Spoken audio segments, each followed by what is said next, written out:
It's about 1400 hours, Saturday, May the 6th. We're approaching the southwest corner of Puerto Rico. You can see how the clouds build up over the island almost every day. It rains inland.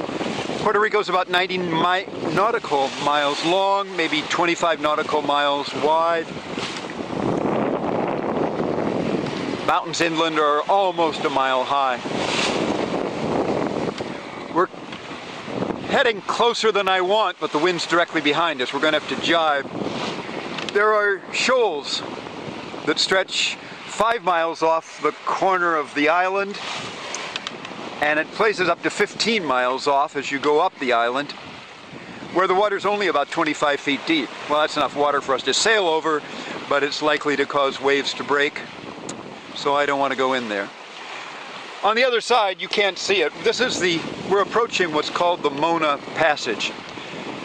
It has a reputation because on the other side, where there is the Dominican Republic, shoals go out, about halfway across the passage. I'm not sure how many miles, but a lot. The water's not that shallow. It's 100 or 200 feet deep, but there's a bank, and waves and swells can build up along the edge of that bank. So you really want to stay, if possible, to the eastern side of the channel. I've sailed it twice. Well, actually, I powered it once.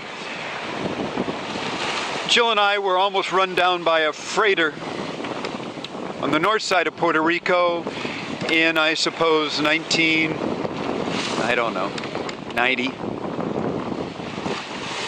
Came so close that it broke the spreader on the mast on Resurgam. We came about and powered down, went into a town on the west side, and then into Ponce, which is on the south side of the island, did repairs, and then we sailed on up out of the Mona Passage and on to Key West. Not sure what to expect, except there are going to be some changes. The wind has changed in the last hour, gone back more behind us. We were headed on the course I want.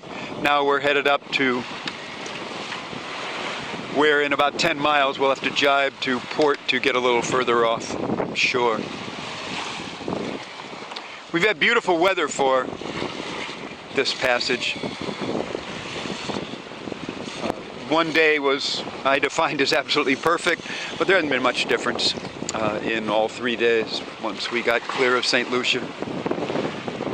We've been sailing under the mainsail alone, the jib alone, with tiller pilot steering, making an average of about 5 knots, but very peacefully. The waves are already building up a little bit as we're getting in closer to the land. So this is our last few hours in the Caribbean Sea. When we get out on the other side of the Mona Passage, we'll be back in the Atlantic.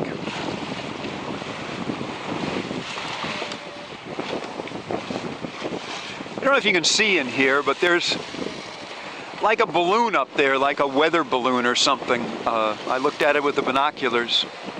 It's just kind of stationary, higher up than the clouds. Either that or the government is spying on me.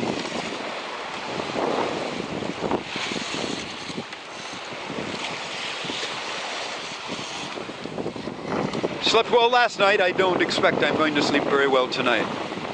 A lot of variables, a lot of change, a lot of things to look out for.